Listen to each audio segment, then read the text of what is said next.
The third step of the forehand is the forward swing to contact. Having gotten my tennis racket all the way behind me and my other arm extended out across my body, from this position I'm ready to swing forward to my contact point.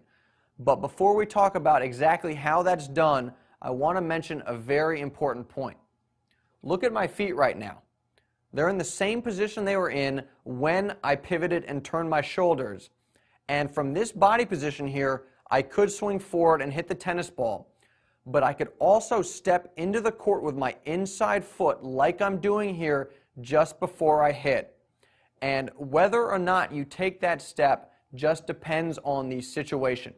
Every pro on tour is going to hit both ways over the course of a match.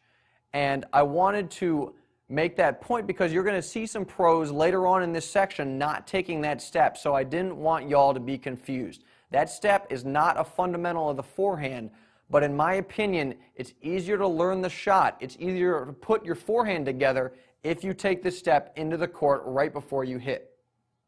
Let's get back to how exactly you get to your contact point. From this position here, I have to do three things to get to contact.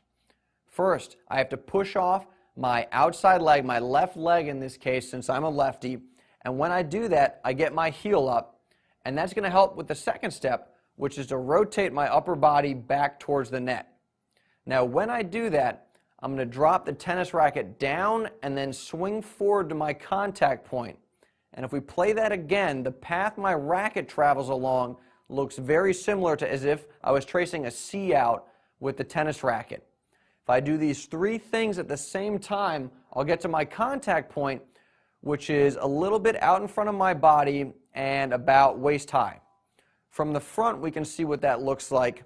Again, I push off my outside left leg, my heel comes up, my upper body rotates back towards the net, and the racket drops down and then swings forward to my contact point, again about waist high and a little bit out in front of my body.